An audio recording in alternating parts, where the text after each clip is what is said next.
Amen. ప్రార్థన.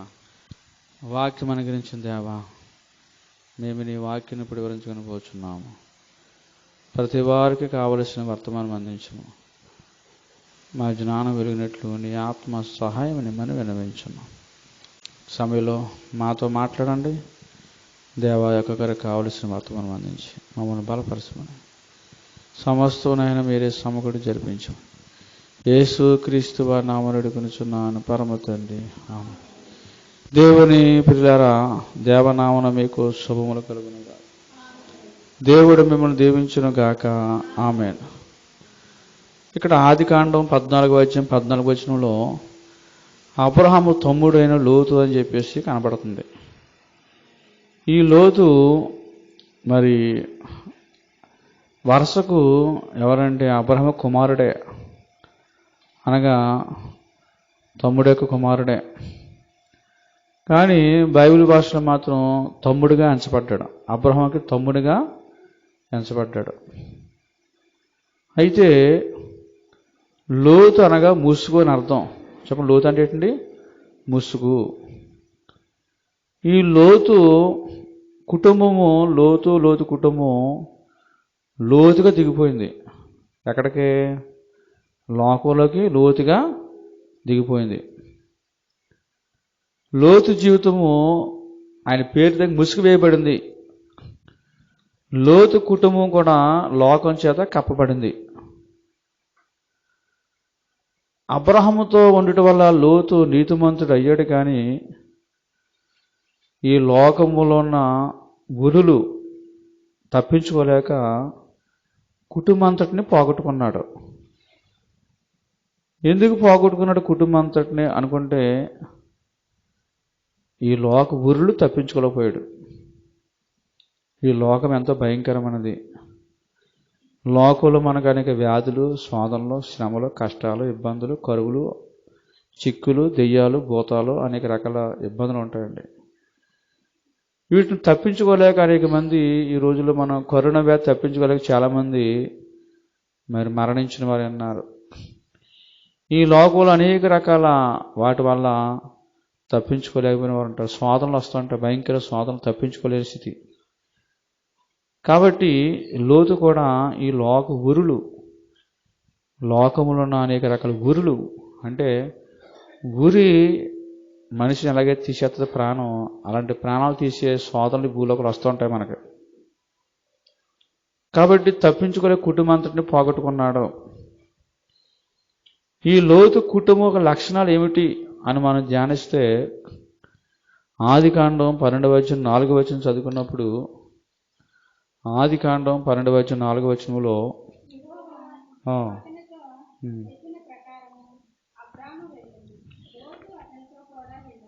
అబ్రహాము గారు దేవుడు చెప్పారు, నువ్వు వెళ్ళిపో, నేను చూపించే దేశానికి వెళ్ళు మరి అని చెప్పగా, అబ్రహాం గారు దేవుడు దర్శనం ప్రకారము, దేవుడి పిలుపుని ప్రకారం ఆయన వెళ్ళిపోయారు.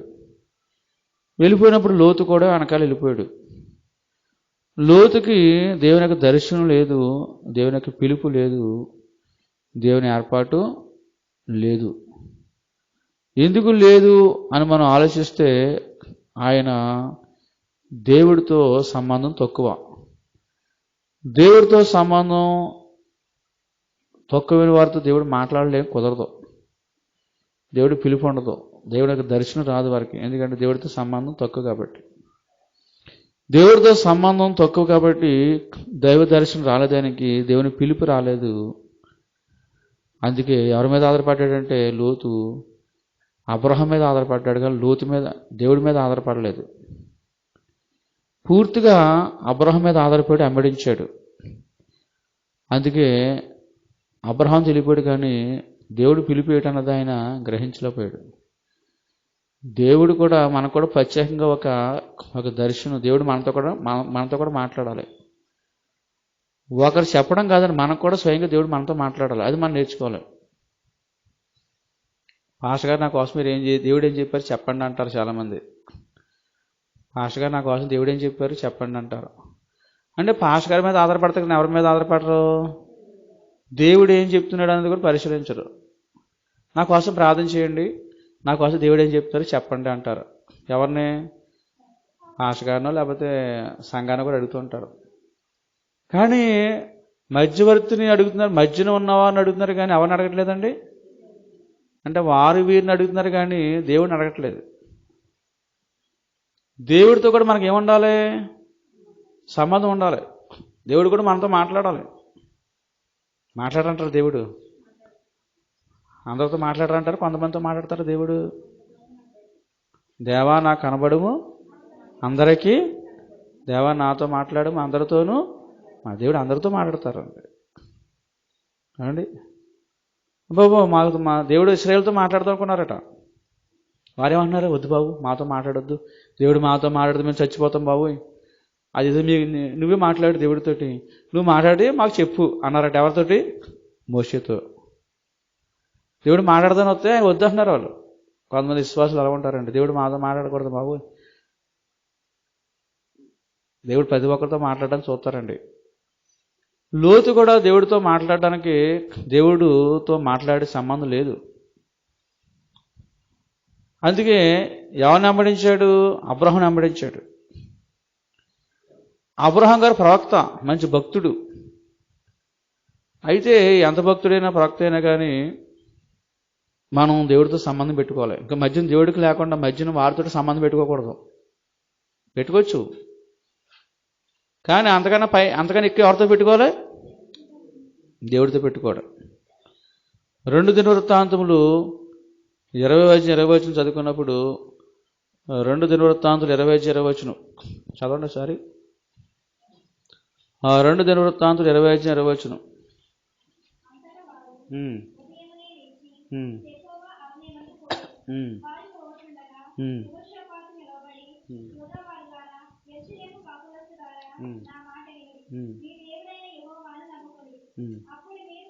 చెప్పండి, ఎవరు నమ్ముకుంటారట?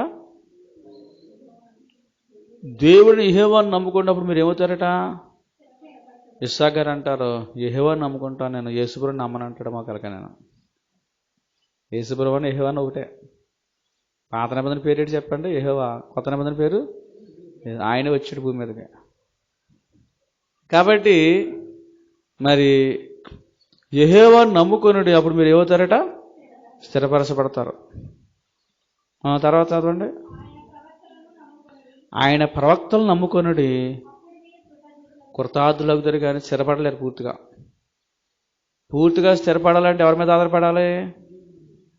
ప్రవక్త మీద ఆధారపడితే కొంతవరకు స్థిరపడతారు కానీ పూర్తిగా స్థిరపడలేరు.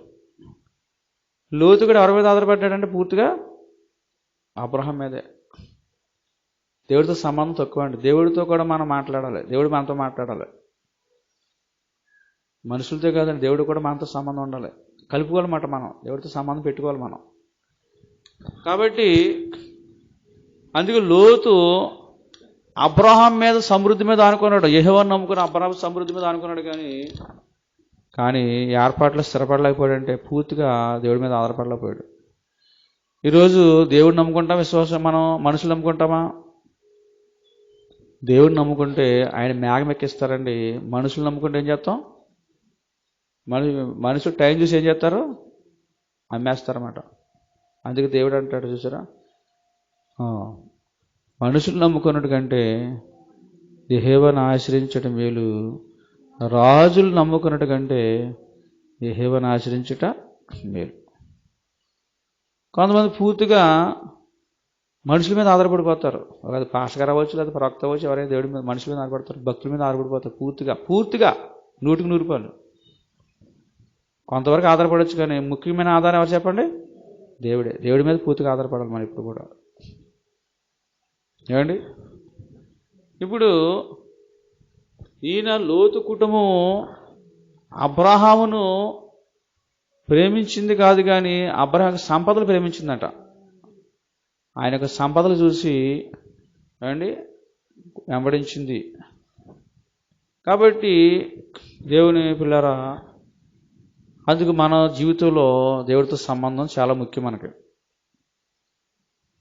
మీరు చెప్పండి, ప్రార్థించండి నా కోసం, ఏం చెప్తారు దేవుడు? ఇది కాదండి. మీరే ప్రార్థన చేయండి అనే కదా. మనం కూడా ప్రత్యేకంగా దేవుడితో పెట్టుకోవాలి సంబంధం. తర్వాత ఆదికాండం 12:4 చదువుకొని 13:8. ఆదికాండం 13:8.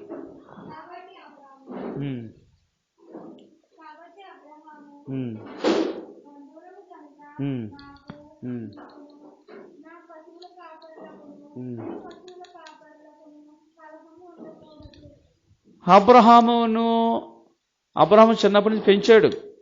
ఎవరిని? లోతును పెంచాడు కాబట్టి అండి అబ్రహాం వెంబడించాడు. అబ్రహాం గారు జారదీసి వివాహం చేశాడు. ఎందుకంటే తల్లిదండ్రులు చనిపోతాయి. తాను పెంచిన ప్రేమను బట్టి అబ్రహాం లోతుని దగ్గర ఉంచుకున్నాడు. అయితే లోతు కూడా అలాగే విధేయత కలిగి ఉన్నాడు. లోతుని అబ్రహాం అని మరి విధేయత కలిగి ఉన్నాడండి. అయితే లోతుకి కుటుంబం ఏర్పడింది. వివాహం జరిగింది, పిల్లలు పుట్టారు, ఒక కుటుంబం ఏర్పడింది. ఆస్తి కూడా ఏర్పడింది దానికి. ఎందుకంటే మందలు బాగా పెరిగినాయి, ఆయనకి ఆస్తి కూడా బాగా పెరిగిపోయిందండి. ధనం కూడా బాగా పెరిగింది. వెండి బంగారాలు బాగా పెరిగినాయి. పెరిగిపోయిన తర్వాత సొంత సంపాదన వచ్చిన తర్వాత ఆయనకి 60 ప్రేమ తగ్గిపోయింది.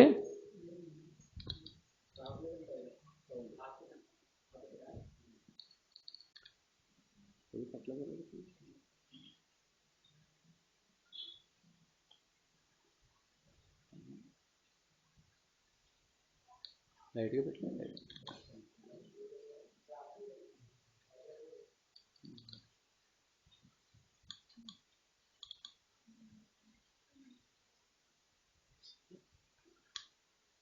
మొదటన్న ప్రేమ లేదు అండి ఇప్పుడు లోతుగా అబ్రహాం మీద. ఎందుకంటే సొంతంగా మందలు ఏర్పడ్డాయి, సొంతంగా సంపాదన ఏర్పడింది. తాను ఒకప్పుడు చిన్నవాడుగా ఉన్నప్పుడు అబ్రహాం మీద ఆధారపడేవాడు. ఇప్పుడైతే తన కాళ్ళ మీద తను నిలబడ్డాడు. అంతేకాదండి, అన్న లేకపోయినా కానీ తన కాళ్ళ మీద తను నిలబడగలడమాట. అలాంటి స్థితి వచ్చిందన్నమాట. ఎవరికి? లోతుకి.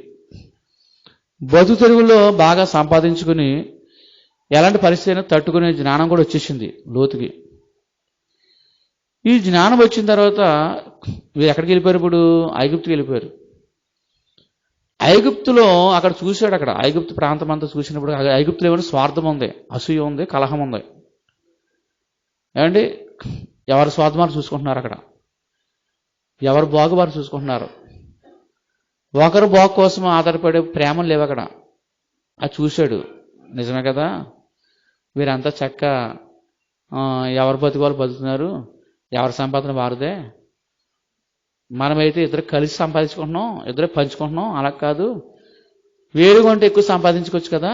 వీళ్ళందరూ చూడు ఎవరి స్వార్థమాలు చూసుకుంటున్నారు, చక్క మనమే ఇలా కలిసి ఉంటున్నాం స్వార్థం లేకుండానే అని. ఐగుప్తులో ఉన్న ఆ స్వార్థం చూసి, ఆ కలహాలు చూసి ఈయనకు కూడా ఏమొచ్చింది చెప్పండి? ఈయనక అలవాటు అయిపోయింది మాట అది. ఇప్పుడు మనం కూడా, ఇప్పుడు మీరు కలిసి ఉంటున్నారుకోండి, ఎవరన్నా చూశారుకోండి, వారిద్దరు విడిపోవడం, మీరు కూడా మీకు ఏమవుతుంది? మనం కూడా విడిపోయిన పెద్ద వారు చూడలేదా? అలాగే ఉండాలి అంతే. ఇంకా ఎవరి స్వార్థం చూసుకోవాలి, ఒకరి కోసం మనం ఆలోచించకూడదు. ఎవరు చూసి నేర్చుకుంటాం? పక్క వాళ్ళు చూసి నేర్చుకుంటాం అన్నమాట. అలాగ చూసి నేర్చుకున్నాడండి.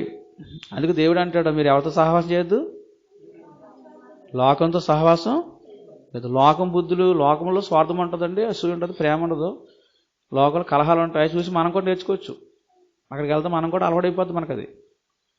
అందుకే లోకంతో నీ సంఘము కూడా, అందుకే సంఘంలో కూడా ఎవరు వచ్చేసింది? ఇప్పుడు లోకంలో ఉన్నట్టు సంఘంలో కూడా అసూయలు వచ్చేసినాయి, కలహాలు వచ్చేసినాయి. అందుకే పౌలు గారు అంటాడు పత్రిక పాఠాల్లో, మీలో అసూయలు కలహాలు ఉండగా. ఇప్పుడు లోతుకి ఏమొచ్చింది? అసూయ వచ్చింది. ఎవరి మీద? అన్నగారి మీద. అసూయ ఎంతవరకు తీసుకెళ్తా చెప్పండి? అసూయ కలహం పెట్టుకోవడం కూడా వెనకాడరు. అసూయ వస్తాయి, అసూయ పెట్టే కదా కలహాలు ఎక్కువ అవుతాయి. ఏమండి? అసూయ ఉంటే కలహం పెట్టుకోవడం వెనకాడరండి. ఇప్పుడు లోతు అన్నగారితో కలహం పెట్టుకుని వెనకాడలేదు. ఇంకా చివరికి అసూయ వచ్చేసింది మాట. ఏంటంటే మడి కుటుంబాలు ఇద్దరు అన్నదమ్ములు కలిసి ఉన్నప్పుడు మరి అసూయ వచ్చిందనుకోండి, నేను కష్టపడుతున్నాను, వాడు కూడా వచ్చేస్తుంది ఊరికైనా సంపాదన, నేను వేరుగా ఉంటే నా సంపాదన నాకు ఉంటుంది కదా. అసూయ వచ్చిందనుకోండి ఏమవుతాడు? వేరైపోతాడు అనమాట. అక్కడి నుంచి కలహాలు వచ్చినాయి మాట ఇద్దరికనే. ఎవరెవరు కలహాలు వచ్చినాయి? అబ్రహాంకని, లోతు పశువుల కాపర్లకని, అబ్రహాము పశువులు కాబట్టి కలహాలు వచ్చినాయి ఇద్దరికి. ఈ కలహాలు వచ్చడంతో ఏమండి అక్కడ కట్టొద్దు అంటున్నాడండి, ఇక్కడ కాలేదు అంటున్నాడు ఆయన అని వీళ్ళు చెప్తుంటే అక్కడ కట్టమను, మనం సంపాదించట్లేదా, మన బోలు తినేస్తున్నాడు అని లోతు కలహం పెట్టుకోవడం సిద్ధపడ్డాడనమాట. ఎప్పుడైతే కలహాలు వచ్చినాయో అప్పుడు ఎవరికి అవమానం వచ్చేస్తుంది. ఎవరికి వచ్చేస్తుంది అవమానం? దేవునికి. అందుకే ఆదికాండం 13:7 చదువుకున్నప్పుడు, ఆదికాండం 13:7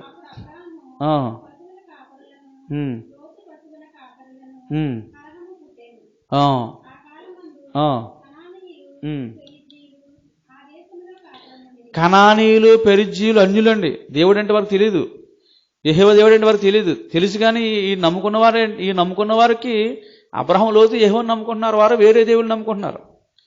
ఇప్పుడు ఇంకా అత్తమా రోజు ఇద్దరు కలహాలు అవుతుంటే ఎలా ఉంటా చూసిన వారికి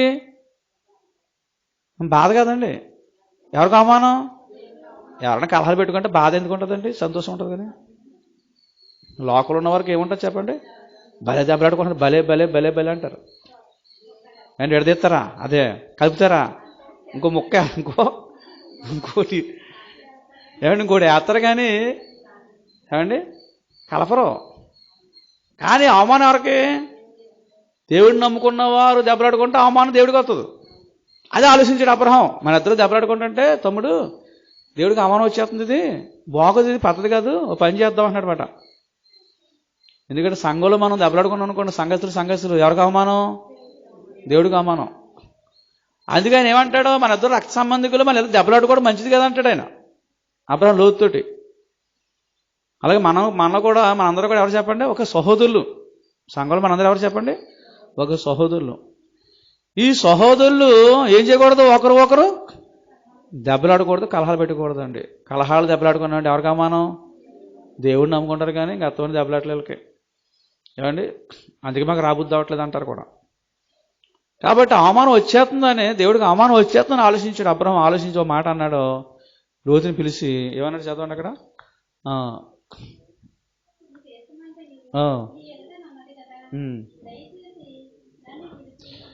దయచేసి నన్ను విడిచి వేరుగుండు, నువ్వు వేరైపో, ఎందుకంటే మన ఇద్దరికి దెబ్బలాట్లు అవుతున్నాయి, బాగోదు ఇలాగా దెబ్బలాడకూడదు, దేవుడికి అవమానం వచ్చేస్తుంది. కాబట్టి ఓ పని చేయి, నీకే మొదటిసారి చెప్తున్నాను, నువ్వు ఎడం తోటికి వెళ్తే నేను కుడి తోటికి వెళ్తాను, నీకు ఏ ప్రాంతం బాగుందో చూసుకో, ఏ పక్కన పంటలు బాగా పడుతాయో, ఏ పక్కన నీకు ఆశ పెరుగుతుందో చూసుకుని ఆ పక్క వెళ్ళిపో, నేను ఆ ఇంకో పక్క వెళ్ళిపోతాను, నీకే మొదటిసారి చెప్తున్నాను అని చెప్పేసి అబ్రహాం గారు మంచి మనసుతో చెప్పాడండి. అక్కడ కూడా ఆయనకి చెడు మనసు లేదు. ఎవరికి? అబ్రహాం గారికి. అప్పుడు చూశాడు, ఎవరో లోతు చూసుకున్నాడు, ఏ పక్క బాగుంటుందో చూశాడు. చూస్తే ఏం కనపడింది దానికి? లోతు తన కన్నులెత్తి యొర్దాను ప్రాంతం అంతటిని చూశాను. అబ్బా, యొర్దాను ప్రాంతం చాలా బాగుంది, యెహోవా తోట వలె, సొదొమ గొమొర్రా పట్టణాలు ఎలాగైనా చెప్పండి, యెహోవా తోట, అబ్బా ఐగుప్తు దేశం వలె, నీళ్లు పారు దేశము. ఎందుకంటే ఏదైనా ప్రాంతంలో బాగా పైకి రావాలంటే ఏముండాలి చెప్పండి? అక్కడ నీరు ఉండాలి. నీరున్న ప్రాంతం పైకి వస్తుంది. నీరున్న ప్రాంతం బాగుంది, ఈ ప్రాంతం మీద బాగుంది, మనం పైకి వస్తాం, మన ఆస్తి ఇంకా పెరుగుతుందని చెప్పి లోకం మీద ఆస్తితోటి ఏ పక్క వెళ్ళిపోయాడంటే ఆ సొదొమ గొమొర్రా పట్టణంలోకి వెళ్ళిపోయాడు. నేను అంతగానే అక్కడ బాగా పంటలు పండుతున్నాయి, యెహోవా తోట ఉన్నట్టు ఉంది, అక్కడ సారవంతమైన భూమి, మనం బాగా ఆస్తి పెంచుకోవచ్చని వెళ్ళిపోయాడు. చూసారా, అప్పుడైనా మనసు మార్చుకోవాలి. నాకు మంచి ప్రాంతం ఇచ్చాడు అబ్రహాం గారు, ఈయన ఎలాగైనా ఇంకా మంచోడే కదా, ఇంత ఉందామనుకోలేదు. అప్పుడు కూడా కోరుకుని వెళ్ళిపోయాడండి. తన మనసు మార్చుకోకుండా వెళ్ళిపోయాడు. దేని బట్టి అంటే ధనాపేక్ష, అసూయ బట్టి వెళ్ళిపోయాడు. అందుకే 1:9-6 చదవద్దు. ధనాపేక్ష సమస్త కీడులకు మూలం. అన్ని రకాల కీడులు రావడానికి కారణం ఎవరంటే ధనమే. అంటే ధనం మీద ఆశ అండి, ధనం మీద కోరిక, ఇంకా సంపాదించాలి, ఇంకా వ్యాపారం, రొడ్డు వ్యాపారం ఇంకా చేయాలి, ఇంకా పెంచాలి ఆ వ్యాపారాలు అండి. రూపాయి పోయి 2 రూపాయలు 3, 5, 10. ఎందుకంటే అంత వ్యాపారం చేయండి, వడ్డీ వ్యాపారం అంటే ఇంకా ఆస్తి పెంచేసుకోవాలి. ఏం చేస్తారని చేస్తారో తెలియదు, ఎక్కడ బయటకు వెళ్తారో తెలియదు. ఎందుకనే తీసి తీరసొస్తాయి. మొన్న ఒక అతను కొట్టేస్తున్నాడు, ఒక అబ్బాయిని బండి మీద కూర్చున్నాడు. ఆ అబ్బాయిని ఏదో అడుగుతున్నాడు అండి. ఆ అబ్బాయి ఏదో డబ్బులు ఇవ్వాలనుకుంటున్న అప్పులు, దాడి మీద కొట్టేస్తున్నాడు, ఎక్కడెక్కడ కొట్టేస్తున్నాడు, తెగ బాధేస్తున్నాడు. అలా కాదండి అతను అంటున్నాడు. బాబు, ఒక మనిషిని అలా కొట్టేయడం అంటే దేని బట్టి చెప్పండి? దేని పెట్టి? ధనం మీద, ధనాపేక్ష అనమాట. చూసారా దేవుని పిల్లరా, ఈరోజు అనేక మంది ధనాపేక్షకి ఆశపడి అన్ని రకాల కీడు తెచ్చుకుంటారండి. అయితే ఈయన వెళ్ళిపోయేటప్పుడు లోతు విడిచిపెట్టి వెళ్ళిపోయాడండి. ఆదికాండం 13వ అధ్యాయం 10వ వచనం చదువుకున్నప్పుడు, ఆదికాండం 13వ అధ్యాయం 10వ వచనం చదువుకున్నప్పుడు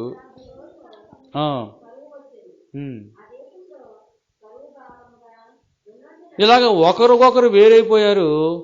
ఏమండి, వెళ్ళిపోయిన తర్వాత ఈయన చేసిన తప్పు ఏంటంటే అబ్రహాం విడిచిపెట్టడం తప్పండి. అబ్రహాం వల్ల పైకి వచ్చాడు. అసలు ఈయన అబ్రహాం వల్ల ఆస్తి సంపాదించాడు. అబ్రహాం వల్లే ఆత్మీయ జీవితం వర్ధిల్లేంది. అబ్రహాం గారి వల్లే ఎంతో విషయాలు జ్ఞానం పెరిగిందండి. అబ్రహాం గారి వల్లే భక్తులు బాగా ఎదిగాడు. మంచి ఆత్మీయత వచ్చింది ఎవరికి? లోతుకి.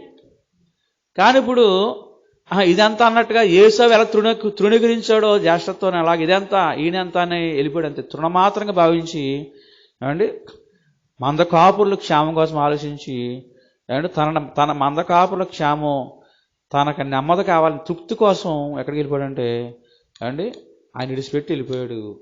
అంటే దేవుడి ఏర్పాటులో నుంచి బయటికి తప్పిపోయాడు అన్నమాట. ఇప్పుడు అబ్రహాం దేవుడితో సంబంధం పెట్టుకోవాలి, దేవుడితో మాట్లాడాలి, దేవుడు చెప్పాలి. కానీ అబ్రహామును విడిచిపెట్టి వెళ్ళిపోవడం వల్ల ఎక్కడి నుంచి వెళ్ళిపోయాడు? ఇప్పుడు ఏర్పాటులో నుంచి బయటికి వెళ్ళిపోయాడు. అందుకే మనం ఇప్పుడు కూడా ఆకాశం మగ్గైనా భూమి బుగ్గైనా ఏం విడిచిపెడుతున్నారు దేవదాసు గారు? ఎందుకంటే బయలు మిషన్ ఎవరు చెప్పండి? ఇది ఏర్పాటు మిషను, ఏర్పాటు చేయబడిన మిషను. దేవుడు ప్రత్యేకంగా ఏర్పాటు చేయబడిన మిషన్ ఏదంటే బయలు మిషనే. ఇంకే మిషన్ దేవుడు ఏర్పాటు చేయలేదు, మనుషులు ఏర్పాటు చేశారు. అవి మంచివే. కానీ ఇందుకే ఏర్పాటు చేయబడిన మిషన్ నుంచి మనం బయటకు వెళ్ళామంటే ఏర్పాటును మనం విడిచిపెట్టినట్టే. దేవుడు ఏర్పాటు చేసుకున్న స్థలం ఉందనుకోండి, ఆ స్థలంలో ప్రత్యేకత ఉంటుంది ఆ స్థలానికి. ఎందుకంటే దేవుడు ఏర్పాటు చేసుకున్నారు స్థలం, ఆ దీవెన ఉంటుంది, ప్రత్యేకత ఇస్తారు ఆయన మిషన్కి. ఎందుకంటే ఇది ఆయన ఏర్పాటు చేసుకున్న మిషన్ కాబట్టి. అందుకే మనం ఈ ప్రత్యేకత మిషన్ విడిచిపెట్టకూడదు మనం. అయితే ఆయన వెళ్ళిపోయాడండి. చివరికి ఏమండి వెళ్ళిపోయాడు. కానీ ఆ వెనకాలన్న భయంకర పాపాన్ని, ఆ దుర్మార్గతను గమనించలేకపోయాడు. లోకల్కి వెళ్ళిపోయాడు. ఇప్పుడు ఐగుప్తుకి లోకల్కి వెళ్ళిపోయాడు. అక్కడ ఏముంది? అక్కడికి వెళ్ళిన తర్వాత ఇప్పుడు సొదొమ గొమొర్రా పట్టణం ఎలా ఉన్నాయంటే భయంకరంగా ఉన్నాయి. ఏదో కలహం వచ్చిందని వెళ్ళిపోయాడు. కానీ ఇంతకనే అక్కడ కలహాలు కాదు, మొత్తం ఎలా ఉన్నాయి చెప్పండి. అక్కడ భయంకరం దుర్మార్గత అక్కడ ఉంది. చిన్న కలహం వచ్చింది, వెళ్ళిపోయాడు. ఇంతకనే కలహాలు వస్తూ ఉంటాయండి. మన ఇంట్లో కూడా భార్యాభర్తల మధ్య ఏమవుతుంటాయి? కలహాలు వస్తుంటాయి. అలాగని చెప్పేసి కలహాలు వస్తాయని చెప్పేసి వేరైపోతారా? ఏమండి, వేరైపోతే ఏమవుతారు? ఇంకా ప్రమాదంలో పడిపోతారు. ఏమండి, ఆ కలహాలు మనం సర్దుబాటు చేసుకోవాలి. కానీ వెళ్ళిపోకూడదు, విడిచిపెట్టి వెళ్ళిపోకూడదు. భార్య అయినా భర్త అయినా ఇద్దరు ఒకరొకరు వేరైపోకూడదు, కలిసి ఉండాలి. ఎందుకంటే కలహాలు వస్తుంటాయి, మామూలే. ఈ మధ్యగారి కలహాలు ఎలా ఉన్నాయంటే పేపర్లో చూస్తే, నేను పేపర్లో చూశాను, ఇద్దరు గొడవ వచ్చిందంట. ఇద్దరు భార్య భర్త ఇద్దరు మాట అనుకుంటున్నారు, పెరిగిపోయిందంట. మరిగే పులుసు ఏం ముఖం మీద వేసేసిందంట. జానపల్లి చూసాడు, జానపల్లి పేపర్లో. ఏమండి, ముఖమంతా కాలిపోయింది బాబు, హాస్పిటల్లో ఉన్నాడు ఆయన. ఏమండి, ఇద్దరు తాగుతారట, భార్య భర్త ఇద్దరని. ఇద్దరు గొడవ పెట్టుకుని కొడేసిందంట, గట్టి కొడేసిందంట, చచ్చిపోయాడు బాబు. ఇంకో చోట ఏంటంటే భార్య పెట్టులు చేసిందంట. పరిగెత్తిపోతే కేకలేసుకుని మళ్ళీ వేసేసిందంట, కత్తులు తెచ్చేసేసిందంట. ఎంత క్రూరత్వం చూడండి, ఎంత కలహాలు అవుతున్నాయి. లోకం ఎలాగైపోయిందంటే నిజంగా దేవుడు చెప్పిన మాట ఏంటంటే మనుషులు క్రూరులు. మంచిదని ఎలా ఉంటారు మనుషులు?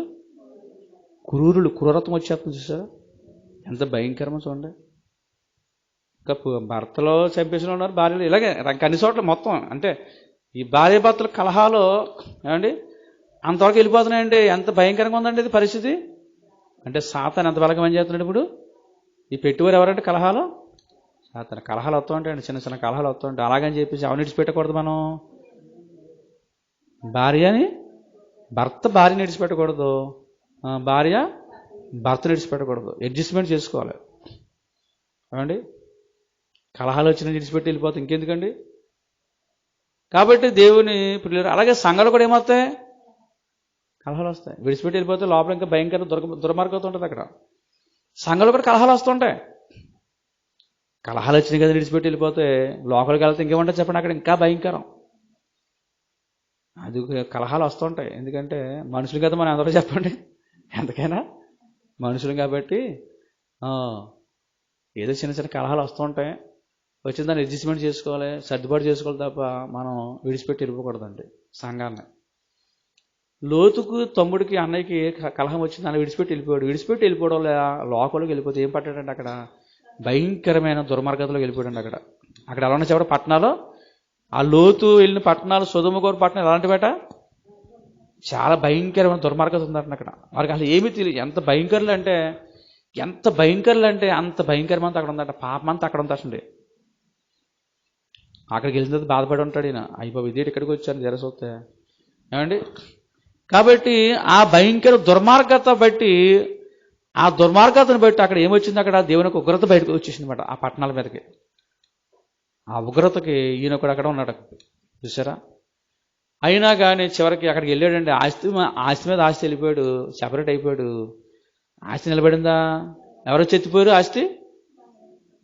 పక్కన శత్రువులు వచ్చి ఆదికాండం 14-11 చదువుకున్నప్పుడు, ఆదికాండం 14-11 అప్పుడు వారు సొదొమ గొమొర్రాల ఆస్తి యావత్తును వారు భోజన పదార్థములన్నయు పట్టుకొని పోయిరి. చూసారా. కాబట్టి సొదొమ గొమొర్రాల ఆస్తి యావత్తును, కాబట్టి అందుకే మరి అబ్రాహాము సహోదరుని కుమారుడు లోతు సొదొమలో కాపురం ఉండను కనుక అతని ఆస్తిని, అతను కొన్న ఆస్తి అంతా పోయిందని మొత్తం. ఆస్తి ఇంకా సంపాదిద్దామని ఆ మంచి ప్రాంతాన్ని ఎన్నుకుని వచ్చాడు. అబ్రాహాం విడిచిపెట్టాడు, ఉన్న ఆస్తి అంతా మొత్తం పోయిందనమాట. మన ఇస్సాగారు అన్నారు, ఏదో 10 రూపాయలకి కక్కుర్తి పడితే 100 రూపాయలు పోయినాయండి బాబా అన్నాడు. ఆదివారం 10 రూపాయలకి కక్కుర్తి పడి తీసాను, ఈ వారంలో ఎంత పోయిందంటే చూసారా. కాబట్టి దేవుని ప్రియులారా, ఇప్పుడు ఈ ఆస్తి అంతా పట్టుబడి శత్రువులు అప్పుడు ఎవరు వచ్చారు అక్కడికి? ఏమండి, అబ్రహాం వచ్చి ఆస్తిని మరలా విడిపించి యుద్ధం చేసి తీసుకొచ్చాడు. ఎవరికి ఇచ్చాడు? లోతుకి ఇచ్చాడండి. దీన్ని బట్టి మనకు అర్థమయ్యేది ఏంటంటే, దేవుని ఏర్పాటుని, కాపుదలను మనం తృణీకరించకూడదు, లోకాన్ని ఆశించకూడదు. లోకాశలు లోకంలో రమ్యతలకు శరవంటి పెట్ట. లోకంలో ఆశలు ఎలాంటివి చెప్పండి, ఒక జైలు లాంటి మాట. మనల్ని బంధించేస్తాయి, ఇటుగానే పాడు చేస్తాయి. అందుకే మన లోకాశలు మన ఆత్మను నాశనం చేస్తే మనకు ఊరైపోతాయని చివరికి అది మన జీవితాన్ని నాశనం చేస్తాయన్నమాట. లోకాశలు చాలా భయంకరం. అందుకే లోకంలో ఆశల వైపు మనం వెళ్ళకూడదు. తర్వాత ఎక్కడైతే క్షేమంగా నెమ్మదిగా ఉండాలనుకున్నాడో అక్కడ ఆయనకి ఏమొచ్చింది? వాటం వచ్చింది, జైలు వచ్చింది, అవమానం వచ్చిందండి లోతుకి. ఎక్కడైతే క్షేమంగా ఉంటుందని ఇల్లాడో అక్కడే వచ్చింది సరిగ్గినికి. కాబట్టి తన అన్నింట్లో కలహాలు, ఏమండి మరి అదే మంచిది. కానీ ఇక్కడికి వచ్చింది అది ఇంకా ఇటుకుపోకుండా ఇప్పుడు. అందుకే మనం కొద్ది కలహానికి మనం ఇప్పుడు కూడా అభ్యంతర పడకూడదు. ఇలాగైతే నేను రానండి, ఇలాగైతే నేను ఉండనండి అని లోకమని వేరే ఇంట్లోకి మనం వెళ్ళిపోకూడదు. విశ్రాంతి దొరకదండి అక్కడ మనకి, ఇక్కడే విశ్రాంతి ఉంటుంది. దేవునికి స్తోత్రం. కాబట్టి లోక పద్ధతులు, లోక ఆచారాల్లో, లోకంలో మనకు విశ్రాంతి దొరకదండి. లోక పద్ధతులు వేరుకుంటాయి. ఈరోజు మనందరూ కూడా సంఘంలో ఉన్నాం. మీ ఇంట్లో చిన్న గొడవ వచ్చిందనుకోండి, మీరు ఏం చేస్తారు? అడ్జస్ట్మెంట్ అవుతున్నారు లేదండి? అడ్జస్ట్మెంట్ అవుతారు చక్కగా. ఏమండి, పొరుగు వారితో గొడవతో ఏం చేస్తారు మీరు? కొద్దిగా ఫోన్లోనే ఏం చేస్తారు? అడ్జస్ట్మెంట్ అవుతారు. లోపలికి వెళ్ళి లోక పద్ధతులు ఎలా ఉంటాయండి? లోక పద్ధతులు ఏముంటాయంటే, వేసే ఊరుకోకు, కొట్టు, వెళ్ళిపో స్టేషన్కి, కోర్టుకి వెళ్ళిపో, ఊరుకోక. అసలు లోక పద్ధతులు అయ్యి. మనమైతే ఏం చేస్తాం? ఫోన్లే క్షమించమన్నాడు కదా దేవుడు, దేవుడు మొఖం చూసి క్షమించేస్తానంట. ఏదో కొద్ది గొప్ప అంటే మీరు కూడా క్షమించకపోయినా మొత్తం మీద కొద్దిగా ఏమని చెప్పండి, ఫోన్లే. అది లోకలికి వెళ్తారు, ఊరుకోక అసలు వెళ్ళిపో మొత్తం. నేను పేపర్లో చూశాను, ఏదో ఆస్తి కూడా వచ్చిందంట, పొలం కోసం ఏదో వచ్చిందంట ఇద్దరు వ్యక్తులకి ఊర్లోనండి. ఆ పొలం ఆయన మరి కేసు పెట్టినట్టుకున్నాడు, కోర్టు కేసు పెట్టినట్టుకున్నాడు అంతే. నా మీద కోర్టు కింద కేసు కేసు కింద నేనేం చేశాను అని చెప్పి పంపించాడు. మనుషులు ఒక 80 మందిని పంపించాడట అడగడానికి. అవి వచ్చేదాకా వారి మీద కారం ఉప్పు వేసేసి కారం అని మొత్తం అవి వేసేసి మొత్తం కొట్టేసి చంపేశారు. దాంట్లో 6 ఎంతమంది 2 అనుకుంటారు చనిపోతారు, కనుక గాయాలు అయిపోయింది పాపం. అంటే ఎంత దుర్మార్గత ఉందో లోకంలో. అంటే అందరూ అలాగుంటారని కాదు, లోకంలో కూడా మంచివారు ఉన్నారండి. దానికోసం కాదు, దుర్మార్గత లేదు, మంచివారు కూడా ఉన్నారు. అయితే మనం మరి లోక పద్ధతులు ఎలా ఉంటాయంటే, లోక ఆచారాలు ఎలా వేరుగుంటాయండి. అందుకే మనం దేవుడి దగ్గర ఉన్నవారికి ఏదైనా కొద్ది గొప్ప అబ్బా మనం ఎలా ఉండకూడదు, మన అడ్జస్ట్మెంట్ అయిపోవాలని చెప్పి అడ్జస్ట్మెంట్ అయిపోతుంటారు.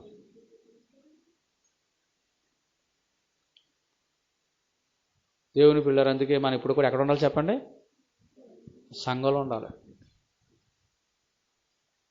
మీరు ఎవరికైనా గొడవలు చిన్నకుండా సంఘం ఏం చేస్తుందో అలా ఉండకూడదండి, మరి తప్పదు కదా, మనం కలుపుకోవాలి తప్ప అలా ఉండకూడదు అంటుంది. అవును కదండి? బయట వారు అయితే ఏం చేస్తారంటే ఇంకో రకంగా మాట్లాడచ్చు. బయట పద్ధతులు వేరండి. బైబిల్ ఏం చెప్తుంది? ఏమైపోయాక నీ భార్య నువ్వు విడిచిపెట్టి భర్తను విడిచిపెట్టదు, ఇద్దరు వేరుగా ఉండకూడదు, ఏమైపోయినాక కలిసి ఉండాలంటాడు. అది లోకమైతేనో విడిపోండి ఇంకెందుకు అలాంటప్పుడు. సింపుల్గా చెప్పేస్తారు. అంటే అందరికీ అది కొంతమంది చెప్తున్నానండి, సింపుల్గా చెప్పేస్తారు అన్నమాట. ఎందుకు అంటారు, సింపుల్గా తెంచేసుకుంటారండి. ఇక్కడ అలా కాదు, దేవుడు బైబిల్ అలా చెప్పట్లేదు.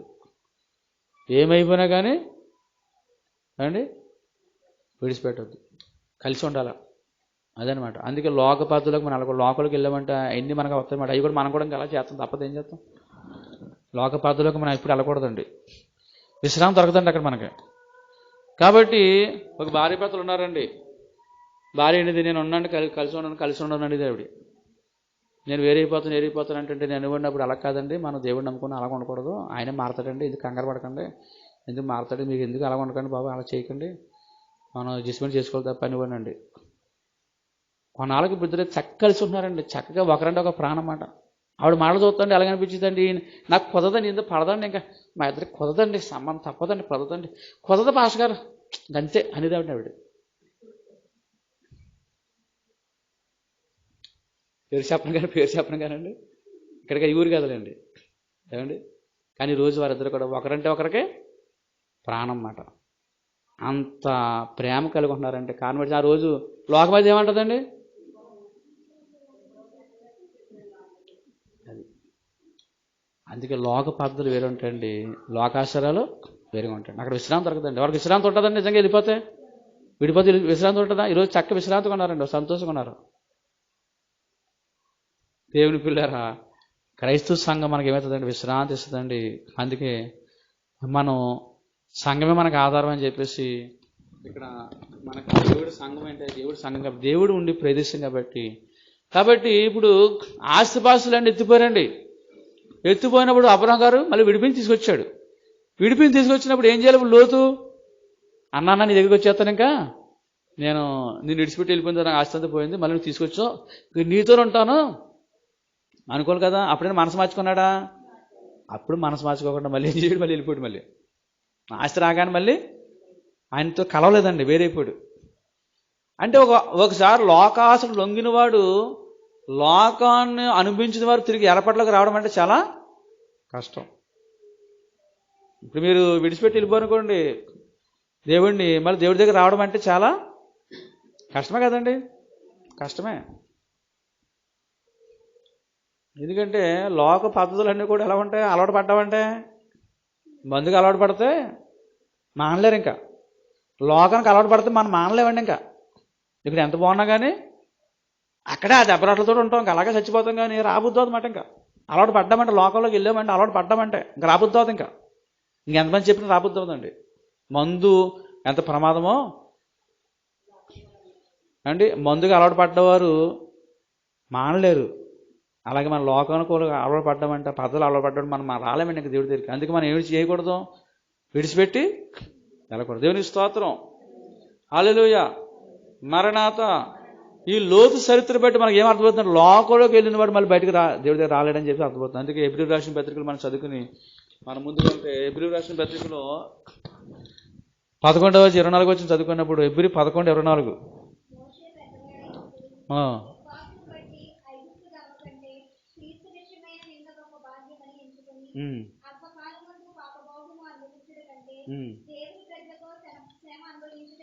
దేవుని ప్రజలతో శ్రమ అనుభవించడమే మేలని ఏం చేశాడట? వారితో ఉన్నాడండి. వారు నిజంగా కలహాలు కొట్టేవారు, కొట్టడానికి సిద్ధపడేవారు అండి వారు. ఆయన వారితో ఉన్నాడు. ఎందుకంటే దేవుని ప్రజలతో ఉండడం మంచిదని. లోకంలోకి వెళ్ళలేదండి ఆయన. మోషే గారు హెబ్రీ రాసిన పత్రికలో 8వ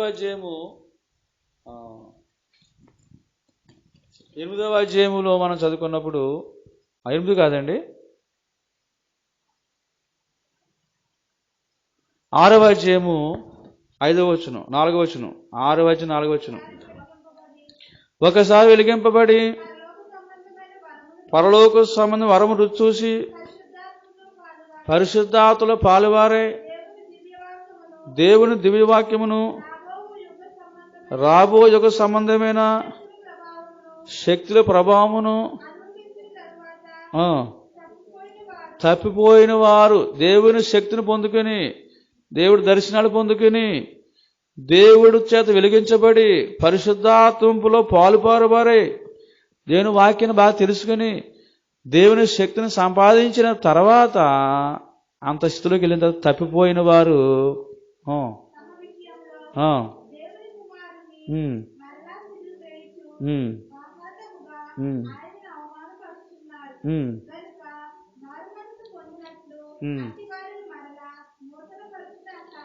గనుక వారు మారు మనసు పొందినట్లు అట్లు మరలా నూతన పరిచుట అసాధ్యం అండి. తప్పిపోయిన వారు మరలా రావడం అంటే కష్టం అన్నది. ఒకప్పుడు జరిగే పని కాదు ఒకళ్ళకని. ఆయన దేవుడికి అసాధ్యం లేదు కాబట్టి దేవుడే పూనుకొని చేయాలి తప్ప జరిగే పని కాదు అది. అందుకే తాడి చెట్లు మొదలకు పడిపోతాయన్నారట అయ్యగారు.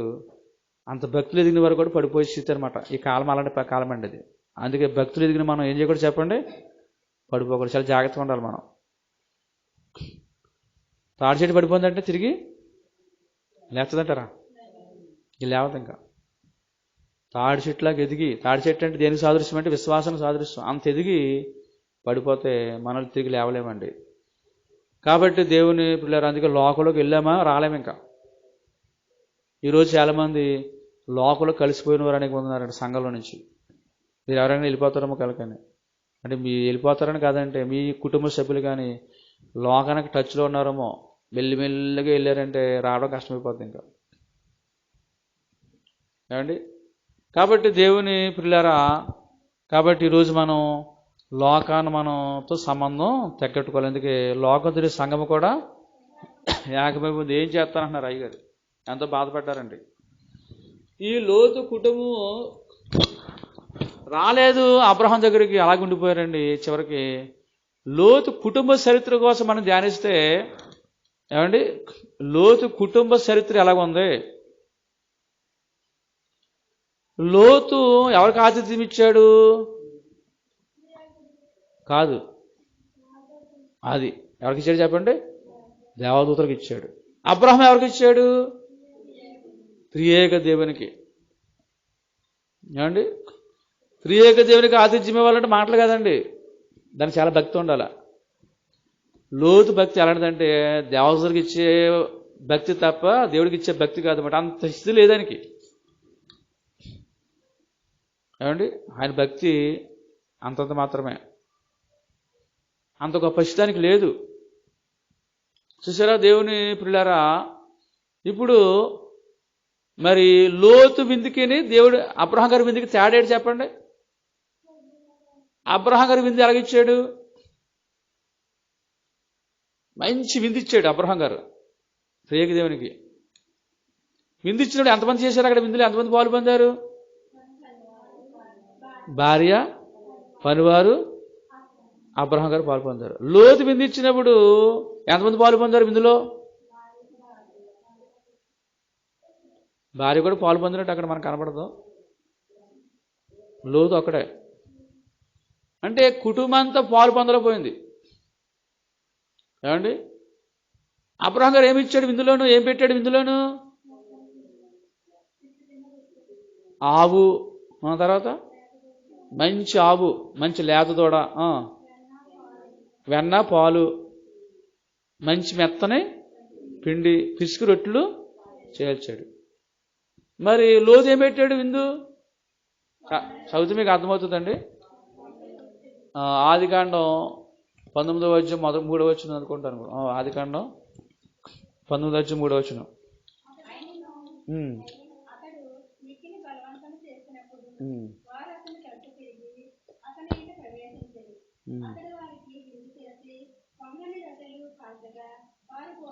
వారు ఏం పెట్టాడు విందు చెప్పండి? రొట్టెలు మాత్రమే, ఇంకేం పెట్టలేదు. దాంట్లో కూర ఉందో తెలియదు. కానీ అబ్రహాం ఏం పెట్టాడు? మెత్తని పిండి, మంచి మాంసం, వెన్న, పాలు. మళ్ళీ వచ్చిన పాలు కూడా ఏమి ఇచ్చాడట? నీళ్ళు ఇచ్చాడట. చెట్టు కింద కూర్చోబెట్టాడు. ఈయన ఇచ్చిన విందు మీద కేవలం రొట్టెలు తప్ప ఏమి లేవు అక్కడ. అదే ఎలాంటి రొట్టెలు అంటే పొంగని రొట్టెలు మాట. బాబా చూడండి ఎంత తేడా ఉందో ఇద్దరికైనా. భక్తులు కూడా విశ్వాసులు కూడా ఇద్దరికి తేడా ఉంటుందండి. విశ్వాసులు కూడా అందరూ ఒకలాగా ఉంటారనుకోవడం లేదు. ఒకరికి భక్తి ఒకలాగా ఉంటుంది, ఒకరి భక్తి ఒకలాగా ఉంటుంది. ఒకరు దేవుడిని సంతోషపెడతారు, ఒకరు దేవుడిని సంతోషపెట్టలేరు పూర్తిగా. మన దేవుడికి ఇచ్చే విందు, మనం దేవుడికి ఇచ్చే ప్రార్థన, మనం చేసే ప్రార్థన. కొంతమంది ప్రార్థన చేస్తారు, ఎవరి కోసం చేసుకుంటారు చెప్పండి? ఎవరి కోసం చేసుకుంటారు? వారి కోసమే. ఎవరి కోసం చేస్తే మాత్రం అసూయ. ఎవరు నేను చేస్తారు పైకి వచ్చేస్తారు మన అసూయ. కొంతమంది ఎలా చేస్తారు? అందరి కోసం చేస్తారు. దేవునికి స్తోత్రం. మనుషులు అందరి కొరకు, రాజుల కొరకు, ఏమండి ఊరందరి కోసం చేస్తారు కొంతమంది. కొంతమంది అయితే తమ కోసం తమ చేసుకుంటారు అంతే, తమ కుటుంబం కోసం అంతే. దేవుడికి ఇష్టమైనది ఏంటి చెప్పండి? అందరి కోసం మనం ప్రార్థన చేయాలని, అందరి కోసం చేయాలి ప్రార్థన. కొంతమంది ఎవరికి క్షేమం కోరుకుంటారు? కొంతమంది అందరి క్షేమం కోరుకుంటారు. మీరందరూ సంఘ క్షేమం కోరుకుంటున్నారంటే మీకు క్షేమం కోరుకుంటున్నారా?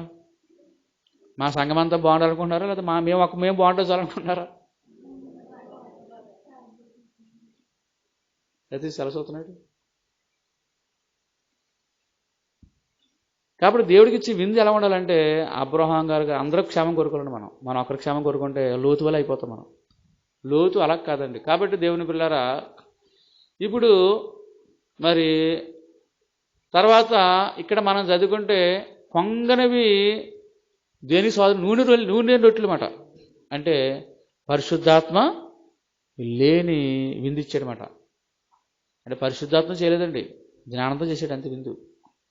కాబట్టి దేవుని పిల్లారా, ఇంకా మనం చదువుకున్నప్పుడు ఆదికాండం 19వ అధ్యాయం 18వ వచనం చదువుకున్నప్పుడు, ఆదికాండం 19వ అధ్యాయం 18వ వచనం చదువుకున్నప్పుడు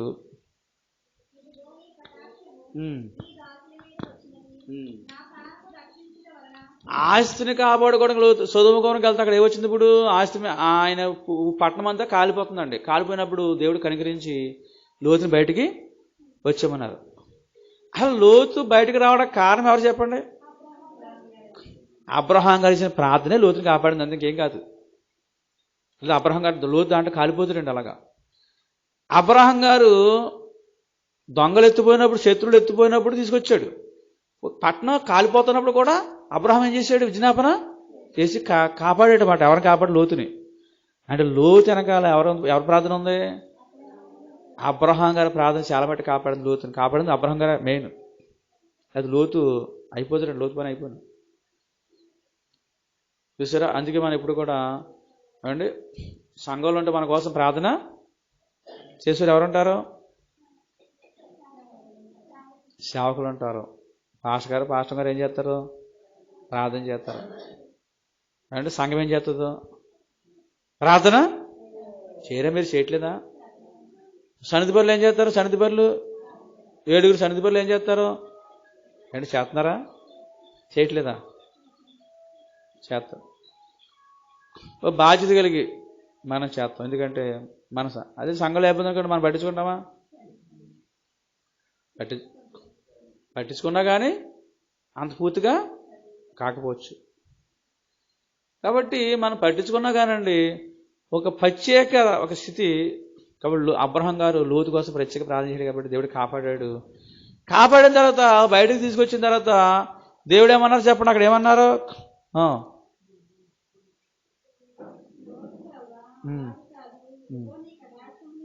17వ వచనం.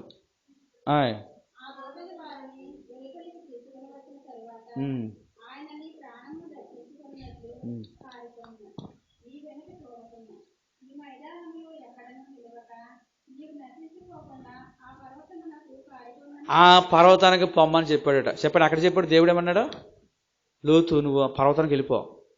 ఆ పర్వతానికి ఎక్కి అన్నాడు.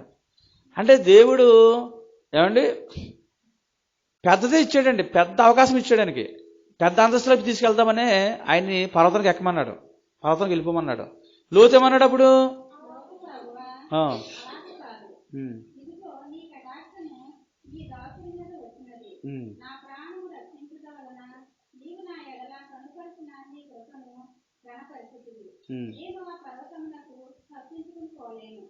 నేను ఆ పర్వతానికి తప్పించుకొని పోలేనండి.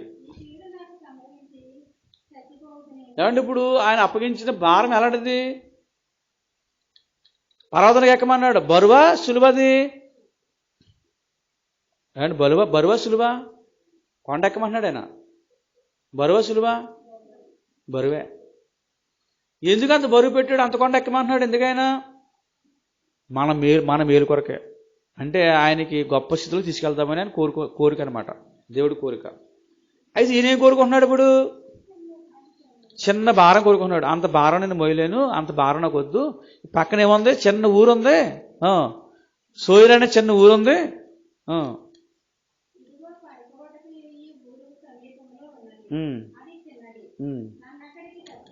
నన్ను అక్కడికి తప్పించుకొని పోనిమ్ము, అది చిన్నది కదా.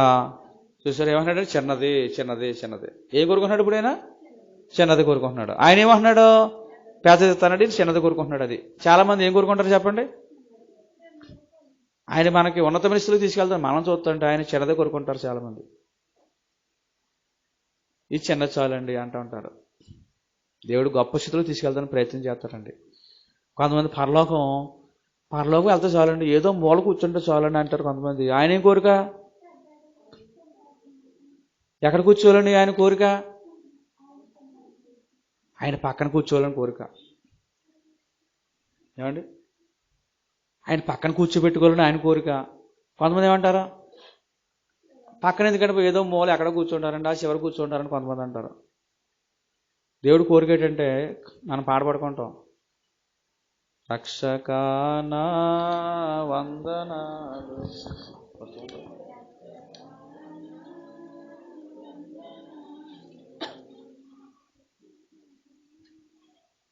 7 ఏండ్ల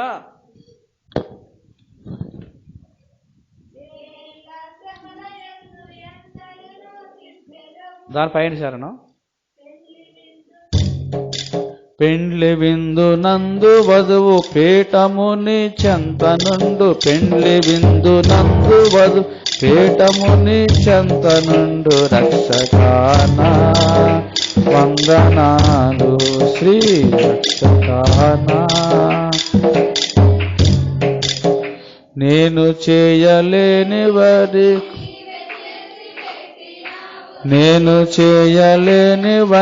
నీవు చేసి పెట్టినావు, రక్షకానా వందనాలు శ్రీ రక్షకానా వందనాలు.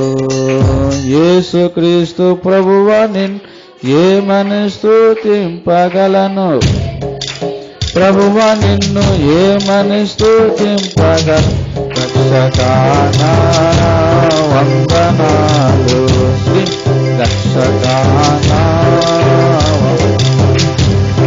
పడవేతువు సైతానం కడకునగ్నిగుండమందు,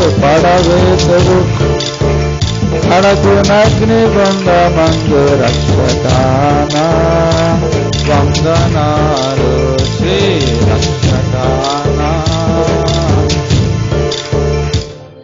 చూసారా దేవుని ప్రియులారా, దేవుడి కోరిక ఏంటంటే పెండ్లి విందునందు వధువు పీఠము నీ చెంత నుండు. చూసారా దేవుడి కోరిక ఏంటి చెప్పండి? ఎక్కడ కూర్చోాలనుకుంటున్నాడట ఆయన? మళ్ళీ ఎక్కడ కూర్చోబెట్టాలనుకుంటున్నాడు? ఆయన పక్కన. అంటే మీరు అందరూ ఏ సంఘంలో రావాలని కోరుకుంటున్నాడు ఆయన? వధువు సంఘం. సరే, స్టేజ్ మీద పెళ్లి కొడుకుని పక్కన కూర్చోబెడతారా లేకపోతే వేరే కూర్చోబెడతారండి? ఆ మూల ఎక్కడ కూర్చోబెడతారా? పెళ్లి కూతుర్ని పక్కనే కూర్చోబెడతారు. అలాగే దేవుడు కూడా సంఘాన్ని తన పక్కన కూర్చోబెట్టుకోవాలని కోరిక. ఎవరిని కూర్చోబెడతారు అక్కడ పెళ్లి కొడుకు పక్కన? అందరిని కూర్చోబెడతారండి? పెళ్లి కుమార్తెనే కూర్చోబెడతారు. అలాగే పెళ్లి కుదిరింది కాబట్టి, ఆయనకి జత అవుతుంది కాబట్టి, అలాగే మనం కూడా వధువు సంఘంలోకి వస్తే మనల్ని ఎక్కడ కూర్చోబెట్టుకుంటాడు ఆయన? తన పక్క. అంటే మన అందరూ ఎలా ఉండాలని కోరుకుంటున్నాడు ఆయన? వధువుగా ఉండాలని కోరుకుంటున్నాడు అండి. ఉదాహరణకి ఒక భర్త ఉన్నాడు అనుకోండి, భర్త ఏం కోరుకుంటాడు? భార్యని ఎక్కడ కూర్చోవాలని కోరుకుంటాడు? పక్కన కూర్చోవాలని కోరుకుంటాడు. బండి మీద వెళ్ళినప్పుడు నువ్వు సెపరేట్గా బండి మీద వచ్చి బండి మీద నేను బండి మీద వస్తాను అంటాడా? పక్కనే కూర్చోబెట్టుకుంటాడు బండి మీద కూడా. అవునా కదండి? పెళ్ళికి వెళ్ళినప్పుడు పక్కనే కూర్చోబెట్టుకుంటాడు. ఎందుకంటే పక్కన కూర్చోవాలని ఆశ ఉంటుంది. ఎవరికి చెప్పండి? ఎవరికి? ఆ పెళ్లి కుమారుడు కోసం కాదు, ఇప్పుడు ఇక్కడ భర్త గారికి ఏం ఆశ ఉంటుందో చెప్పండి. అయ్యి చెప్పరు, సరిగ్గా చెప్పట్లేదు. భార్య నా పక్కన కూర్చోని ఆశ ఉంటుంది అన్నమాట భర్తకి. అవునా కదా? చెప్పండి. గిస్సా గారు ఉన్నాడు ఇక్కడ, ఆయన చెప్పాలా? బోరే గారు ఉన్నారు, ఏమండి? కాలేబు గారు ఉన్నారు, గరగ గారు ఉన్నారు, చెప్పాలా? ఏమండి? ఆశ ఉండడం తప్పు అంటారా? ఆశ ఉండడం తప్పు కాదు, మంచిదే. అది దేవుని కోరుకోడు ఏంటి చెప్పండి? సంఘం నా పక్కనే కూర్చోవాలి అని ఆశ ఉంటుంది అన్నమాట. సైతాన్ ఏమంటాడు? మరి అలా పక్క కూర్చొని బాగుంటుందంటే చూసిన వాళ్ళకి వేరుగా ఉండండి, మరి అంత అలాగా కలిసిపోకూడదు అలాగా అంటదండి సాతాను. సంఘం కూడా ఇప్పుడు సరే భార్య భర్తలను అలాగా విడదీసేవారు కూడా చాలామంది మరి సిగ్గులేదం బాబోయ్ అనేవారు కూడా ఉంటారు. ఏమంటే సాతాన్ ఏమంటదో? ఈ సంఘం పెట్టి మరీ దానికి ప్రభుని అత్తేసుకుంటుంది, ఇంత ఎలాగ ఉండకూడదు, మరి సిగ్గులేదా అంటది అనమాట. అలాగంటే కొంతమంది ఏమవుతారు? బాబు అని అందరూ ఏమనుకుంటారు, వారు ఏమనుకుంటారు, వీరు ఏమనుకుంటారు, ఏం చేస్తారంటే భార్య భర్తలు అండి నువ్వు అలా కూర్చుని ఇలా కూర్చుంటానే వారు ఉంటారు. ఎందుకంటే ఎవరు ఏమనుకుంటారండి? సాతాను కూడా ఏమంటుంది ఇప్పుడు సంఘంతో?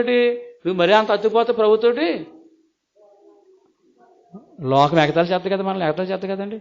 అయ్యో మరీ అంత భక్త, అయ్యో బాబా ఇదేం భక్తి బాబోయ్, ఎక్కడ చూడలేదు బాబోయ్, నమ్ముకున్నవారు ఉన్నారు కానీ ఇంత దారుణం లేరు బాబోయ్ అనేవారు లేరండి. లోకం అంటది కదా. అది ఎవరి మాట? అది సాతాను మాట అండి. అంటే సర్పం ఎలాగైతే ఆదామవ్వను ఎలాగైతే వేరు చేసిందో ఆ రోజు, అలాగే వేరు చేయడం ప్రయత్నం చేస్తాం అన్నమాట. మనం ఏమనుకుంటామంటే ఎందుకు అంత భక్తి చేసేయడం ఎందుకని చెప్పేసి ఏదో ఎక్కడో మూల కూర్చోడు చాలే, ఇంత భక్తి చేయి భక్తి చాలే, అంత ఎందుకులే అనుకునేవారు ఉంటారు. ఎందుకంటే ఇది సాతాను అలా మోసం చేస్తుందండి. కానీ మీ అందరికీ దేవుడు ఆశ ఏంటంటే మీరందరూ కూడా తన పక్కన కూర్చోవాలని ఆశ అండి. మీకు ఏముందండి ఆశ? ఇప్పుడు భర్త గారికి ఆశ ఏంటంటే భార్యను పక్కన కూర్చోవాలండి. మరి భార్యకి ఆశ ఉంది, ఉందా? లేదంటారా? ఉంది కదండి. నేను కూడా భర్త పక్కనే కూర్చోవాలని ఆశ భార్యకు ఉంది. మరి ఇక్కడ ఎలా ఉందంటే ఇక్కడ సంఘం దగ్గర వరుడుకు ఏముంది? యేసుప్రభుకి నా పక్కనే కూర్చోవాలని ఆశ ఆయనకు ఉంది. సంఘానికి ఎలా ఉంది? ఉందంటారా ఆశ? ఆయన పక్కన కూర్చోని ఆశ లేదండి సంఘానికి. ఎక్కడ కూర్చోవాలని ఉంది? ఆ పక్కన ఎక్కడ కూర్చుంటాం, ఈ పక్కన ఎక్కడ కూర్చుంటాంలేండి. ఏదో మూల దొరికితే చాలండి పరలోకంలో ఆయన పక్కన కూర్చోాలంటే మనకు అది కుదరదులేండి, వద్దులేండి అనేవారు చాలామంది ఉన్నారండి. కానీ అది మనం అలా దేవుడి కోరిక మనం నెరవేర్చాలండి. కాబట్టి ఈరోజు మీరు అందరూ ఆశ పెంచుకోండి. భర్త భార్య తన పక్కన కూర్చొని ఆశపడినట్టు భార్య కూడా తన పక్కనే భర్త ఉండాలని ఆశపడినట్టు మీరు కూడా సంఘము యేసుప్రభు గారు సంఘం నా పక్కన కూర్చొని ఆశపడుతున్నారు. సంఘం కూడా ఎవరి పక్కన కూర్చొని ఆశపడాలి? ఇప్పుడు ఆయన పక్కన కూర్చోవాలని సంఘం కూడా ఆశపడాలని ఉందండి. అటువంటి ఆశ మీకు అందరికీ ఎందుకంటే అంటారా? మరి ఆయన పక్కన కూర్చోవాలంటే ఆశ ఉంది, కానీ ఆయన పక్కన కూర్చోవాలంటే ఏ సంఘంలో రావాలి? ఇప్పుడు మనం వధువు సంఘంలో రావాలన్నమాట. ఇప్పుడు నేను రక్షణ సంఘంలో ఉంటానంటే ఆయన పక్కన కూర్చొని అర్హత మనకు ఉండదండి. కాబట్టి వధువు సంఘంలోకి మీరు రావాలని కోరిక దేవుడి కోరిక. కాబట్టి వధువు సంఘం అంటే ఇది భారమైన పనా లేకపోతే సులువైన పని అండి? ఇది వధువు సంఘంలో ఉండాలంటే ఎలా ఉండాలి? భారమైన పనా సులువైన పని? ఇది భారమైన పని. భారమైన పనులు చెప్తాడు ఆయన. ప్రతిరోజు దైవశాన్ని చేయాలి, ప్రతిరోజు ప్రార్థన చేయాలి, ప్రతిరోజు కనిపెట్టాలి. ఆయన ఏం చెప్తాడు వినాలి, మౌనంగా కనిపెట్టాలి. ఏమండి, ప్రతిరోజు ప్రార్థన చేస్తారు కానీ చాలామంది కనిపెట్టరు. ప్రతిరోజు వాక్యం చదవాలి, ప్రతిరోజు కూడా ఏమండి అందరి కోసం ప్రార్థన, మొత్తం ప్రపంచం అందరి కోసం ప్రార్థన చేయాలండి. ఇవన్నీ కూడా భారాలే. ఈ భారం మోయలేక నేను ఇంత భారం మోయలేనండి, నా వల్ల కాదు అని చెప్పి చాలామంది ఏదో నమ్ముకుంటారండి. ఆయన తప్ప ఎవరు లేరు, రక్షకుడు నా రక్షకుడు ఆయన అని చెప్పి నమ్ముతాను చాలు అనుకుని అలాగుండిపోతారన్నమాట. ఈ భారాలన్నీ మోయరండి. విశ్వాసం ఉంటుంది కానీ ఈ ప్రార్థన భారాలు, ఆయన ఏం చెప్తాడో కనిపెట్టడం కష్టమే. ఎందుకంటే మీరు ప్రార్థన చేస్తే సులువుగా చేస్తారు కానండి, కనిపెట్టినప్పుడు ఎలా ఉంటుంది చెప్పండి? మౌనంగా అలాగ ఉండాలి, కనిపెట్టాలి. దేవుడి దగ్గర ఆయన ఏం చెప్తాడో అలాగ మౌనంగా ఉండాలి. ఆయన స్వరం వినడానికి మనం ప్రయత్నం చేస్తాం, అప్పుడు ఆయనకి తలంపులు వచ్చేస్తుంటాయి. అయినా కానీ ఆ తలంపులు పక్క తోసుకుంటూ ఆయన వైపు మనసు పెట్టి చూడాలంటే కష్టం. ఇది ఈ కష్టమైన పని కూడా మనం చేయాలి. అప్పుడు మనం ఏం జరుగుతుంది, మనకి వధువు సంఘంలోకి మనం వస్తామన్నమాట. వధువుగా మనం సిద్ధపడతామండి. ఆయన పక్కన కూర్చొని అర్హత మొదలుతుంది. ఈ బరువు మోయలేక చాలా మంది ఏమన్నారంటే చాలండి, ఎందుకులేండి, ఏదో మూల కూర్చోండి చాలు, ప్రభు నమ్ముకున్నాను కదా ఇంక చాలండి అనేవారు ఉన్నారండి. రాకడ సిద్ధపడాలంటే అంటే చాలు అనకూడదు, బరువు మోయాలి మనం. కానీ మోతారు బరువు కానీ మోయలేకపోతారా? ఇప్పుడు లోతుగారు ఏమన్నాడు, నా బరువు వద్దు బాబు, నేను అంత పని చేయలేను, నేను తప్పించుకుని పోలేను, ఆ పర్వతం ఎక్కలేను, ఈ పక్కన చిన్న ఊరు ఉంది, ఆ చిన్న చాలు, నాకు చిన్న చాలు, చిన్నదానే కోరుకుంటున్నాడు అండి. మాట్లాడితే చిన్నదా అన్నాడు అంతే, అదే కావాలి, అదే కావాలని కోరుకున్నాడు. సరే ఈరోజు మన అందరూ కూడా దేవుడు మనల్ని ఏం కోరుకుంటున్నాడంటే నా భార్య అవ్వాలి మీరు అందరూ, అనగా మరి వధు సంఘ బిడ్డలందరూ కూడా నాకు భార్య ఉండాలని దేవుడి కోరిక. అందుకే వాక్యం ఉందండి, గొర్రెపిల్ల యొక్క భార్య. చెప్పండి ఎవరట? గొర్రెపిల్ల యొక్క భార్య. కాబట్టి ఈరోజు మన అందరూ కూడా దేవునికి ఒక పెండ్లి కుమార్తె సంఘంగా మనం వధువులోకి రావడానికి ప్రయత్నం చేయాలనేటువంటి ఆశ మీరు కలిగి ఉండండి. మరి భార్య కూడా భర్త పక్కన కూర్చుని ఆశ ఉంటుంది, సంఘానికి కూడా ఆయన పక్కన కూర్చుని ఆశ మీకు ఉండాలి దేవుని పిల్లారా. కాబట్టి ఈయన చిన్నగా కోరుకున్నాడండి. అప్పుడు ప్రభు ఏమన్నారు, వద్దన్నారా? వెళ్ళన్నారు. మీరు చిన్నది కోరుకున్నా సరే అంటాడు, పెద్ద ఎత్తే లేదండి నాకు చిన్నదే కావాలంటే సరే అంటాడు తప్ప లేదు అంటాడా? అంటండి. అందుకే ఆయన ఏమన్నాడంటే సరే అయితే అని చెప్పేసి ఆయన అన్నాడండి. సరే నువ్వు వెళ్ళిపోయే వరకు నేను ఈ పట్టణానికి కాల్సను వెళ్ళిపోమన్నాడండి. వెళ్ళిపోయాడు అంతే, ఆ ఊరు వెళ్ళిపోయాడు. చిన్నది కోరుకుని చిన్నదైనా వెళ్ళిపోయాడు. ఏం పెద్ద పోగొట్టుకున్నాడండి. ఈరోజు దేవుడు మన మీద ఎప్పుడు పెద్ద గురి పెట్టుకుంటాడండి. పెద్ద స్థితిలోకి వెళ్ళాలని కోరుకుంటాడు. మన చిన్నదే కోరుకుంటున్నామో కలకని మీరు అలా చిన్నది కోరుకోవద్దు, పెద్ద స్థితిలోకి మీరు రావడానికి కోరుకోండి. ఎందుకంటే దేవుడు అలా ఉండాలని కోరుకుంటున్నారు. కాబట్టి చివరికి ఆయన ఆ చిన్న భారం పోయడానికి వెళ్ళిపోయాడండి. ఏమంటే వెళ్ళిపోయిన తర్వాత దొరికింది అక్కడ విశ్రాంతానికి? దొరకలేదు. వెళ్ళిన తర్వాత ఏమైపోయిందంటే లోతు భార్య ఏమైపోయింది చెప్పండి? లోతు భార్య ఉప్పుస్తంభం అయిపోయింది. ఏమండి? కాబట్టి దేవుని పిల్లారా, నిజంగా ఆయన ఆ పర్వతానికి ఎక్కిపోతే వీరికి ఈ ఆతృతను బట్టి వారు వెనక్కి తిరిగి చూడకపోతారండి. అసలు పక్కనే కాబట్టి వెనక్కి తిరిగి చూశారు. మనకి ఇప్పుడు కూడా ఎలా ఉండాలంటే అండి పని ఎలా ఉండాలి? పని ఖాళీ లేని పని ఉండాలి. అప్పుడు మనం ఏం చేస్తాం? వెనక్కి తిరిగి చూడాలి. లేకపోతే ఖాళీ దొరికితేనో ఏం చూస్తాం? సెల్ ఫోన్ చేస్తాం, ఏమంటే అన్ని చూస్తాం అన్నమాట, టీవీ చూస్తాం. ఖాళీ లేకపోతేనో ఇంకేం చూడడం, ఆ పని మీద పడిపోతాం. ఇంకా ఈ ఖాళీ దొరికింది కాబట్టి చిన్న పనే కాబట్టి ఖాళీ ఎక్కువ దొరికింది కాబట్టి ఇంకా వెనక్కి తిరిగి చూసాడు అంతే. భార్య ఏం చేసింది? వెనక్కి తిరిగి చూసిందండి. చూసారా? నాకు దేవుడు భారం పెట్టారు, ప్రతిరోజు ఏం చేయాలన్నాడు ఆయన? చరిత్రపులు చదవాలి, ప్రాణగ్రంథం చదవమన్నారు ఆయన. ఈ 2 భారాలు బట్టి నేనేం చేస్తాను? ఇంకా అయ్యి బాబు మళ్ళీ అవి అవ్వమ్మ అని చెప్పేసి కాళ్ళు దొరికితే 2 పనులు చేస్తానండి. అదే 2 భారాలు పెట్టలేదు నేనేం చేస్తానంటే కాళ్ళు దొరికిందని కాసేపు టీవీ చూడొచ్చు, సెల్ ఫోన్ చూడొచ్చు, మొక్క అదే అవతల మాట్లాడు సూసులు చెప్పుకోవచ్చు ముసలం ముచ్చట్లో. ఇంకా నాకు ఖాళీ లేకపోతే నేనేం చేస్తాను? అవతల మాట్లాడడానికి టైము లేక ఆ పని పూర్చేయాలి కదా, నా భారం. అందుకే దేవుడు ఏం పెడతారు మన మీద? భారం పెడతారు. భారం పెట్టడం వల్ల మనం వెనక్కి తిరిగి చూడలేమండి, లోకంలోకి వెళ్ళలేం మనం. ఎందుకంటే ఖాళీ ఉండదు, మనకు కుదరదు అన్నమాట. ఖాళీ ఉన్న వరకు అన్ని పనులు అంటే లోక పనులన్నీ పెట్టుకుంటారు ఎక్కువ, ఖాళీ ఉంది కాబట్టి. ఇప్పుడు దేవుడికి మనకు పెద్ద పని పెట్టడం మంచిదంటారా తప్పు అంటారా? మంచిదే. ఏమండి? కాబట్టి దేవుని పిల్లారా, చిన్నది కోరుకున్నాడు కాబట్టి స్వాదన ప్రవేశించి మెల్లిగా స్వాదన వచ్చింది ఇంట్లోకి స్వాదన వచ్చిందన్నమాట. చిన్నది కోరుకున్నాడు కాబట్టి. దేవుని పిల్లరా, ఉప్పు స్తంభం అయిపోయిందండి మన ఇప్పుడు కూడా. అందుకే దేవుడు అంటాడు చూసారా, మీరు వధువుగా సిద్ధపడండి, రక్షణతో ఆగిపోవద్దు. వధువుగా కూడా వెళ్ళాలి, మీరు అక్కడ ఆగిపోవద్దు.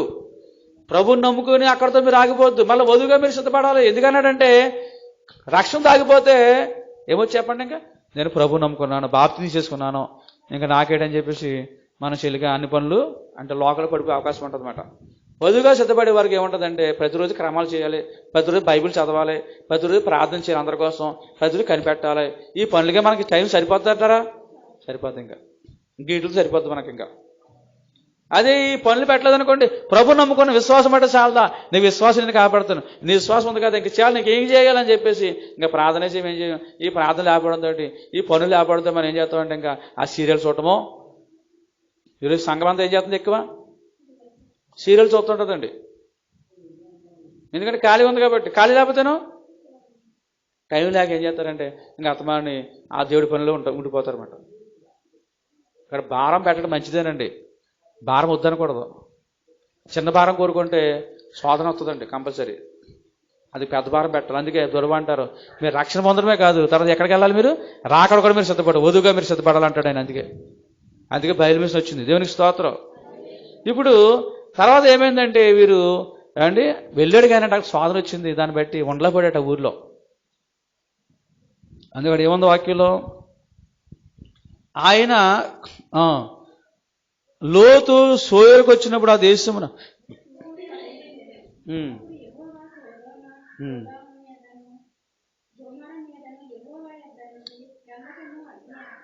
30 వచనం చదువుకుంటే, లోతు సోయరులో నివసించడానికి భయపడు. బాబోయ్ ఇదేంటి బాబోయ్, ఈ సోయరు వచ్చాను, చిన్న ఊరు వచ్చాను అని భయపడ్డాడట.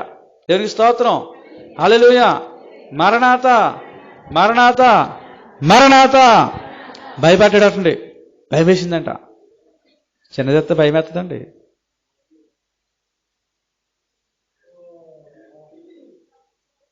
ప్రతిరోజు ప్రార్థన, ప్రతిరోజు క్రమాలు, ప్రతిరోజు వాక్య పఠన, ప్రతిరోజు కనిపెట్టడం చేత మీకు భయం ఎందుకు ఉంటుందండి? భయం ఉంటుందా చెప్పండి? భయం ఉండదు. ఏ శోధన వచ్చినా నాకేటి, దేవుడు ఉన్నారు, నేనేం న్యాయంగా ఉన్నాను, నేను ప్రజలు ప్రార్థన చేస్తున్నాను, ప్రజలు కనిపెడుతున్నాను, క్రమాలు చేస్తున్నాను, నన్ను దాటిని ఎవరు వస్తారో అన్న ధైర్యం ఉంటుంది అన్నమాట. అదే చిన్నది కోరుకున్నారనుకోండి, ఆయన నమ్ముకున్నాను చాలు అనుకుని అలాగే ఉండిపోరనుకోండి, ప్రార్థన లేదు, కనిపెట్టడం లేదు, వాక్యపాఠం లేదు, ఏ శోధన వచ్చినా ఏమంటారు చెప్పండి? భయం భయం భయం, దడ టెన్షన్ టెన్షన్. ఎందుకు వచ్చారంటే టెన్షన్ ఎందుకంటారు మనకి? అదేదో కొద్ది బరువైన పని చేస్తే ఎలా ఉంటుంది చెప్పండి, మనకి టెన్షన్ ఉంటుంది కదా, అవునుగా చెప్పండి. అయ్యగారు రాశారు కదా ఏమని, భయపడరాదు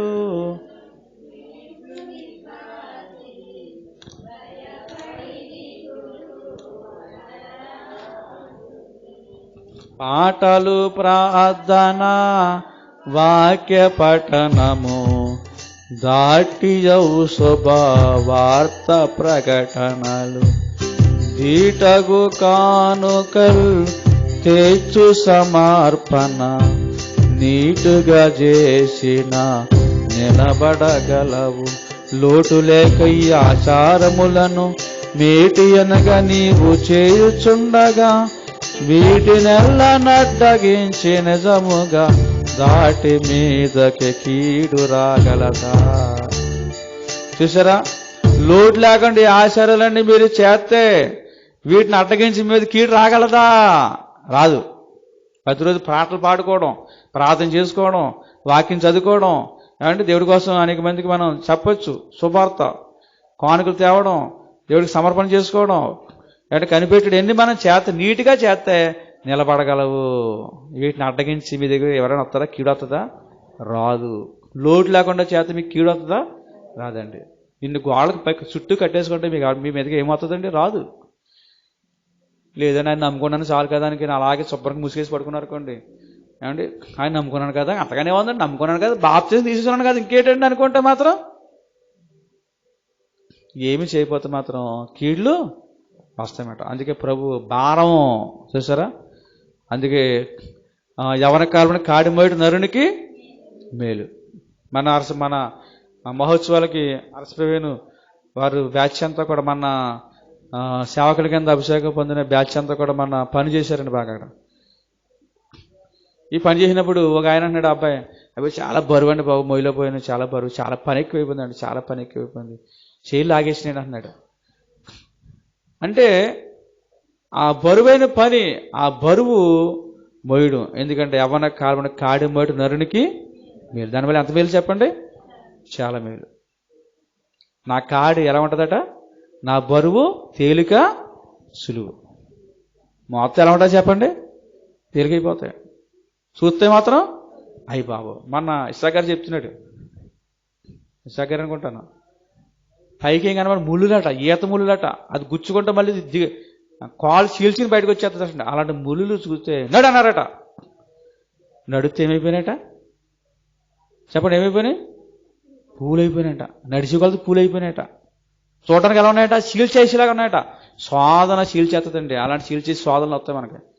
కానీ దేవుడి మీద భారం వేసి ముందుకు వెళ్ళిపోతే ఆ శోధన ఏమైపోతే మనకి, ఆ శోధనకెలా గొప్ప మేలు జరుగుతుందండి.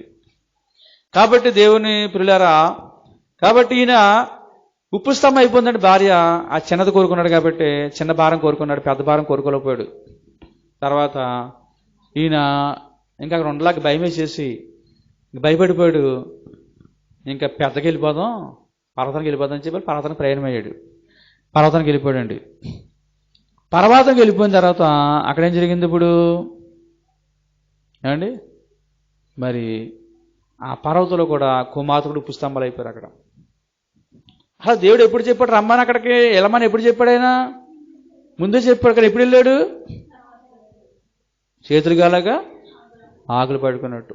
నోహ గారి కాలంలో కూడా జలపల్లం వచ్చిందో వెళ్ళారండి.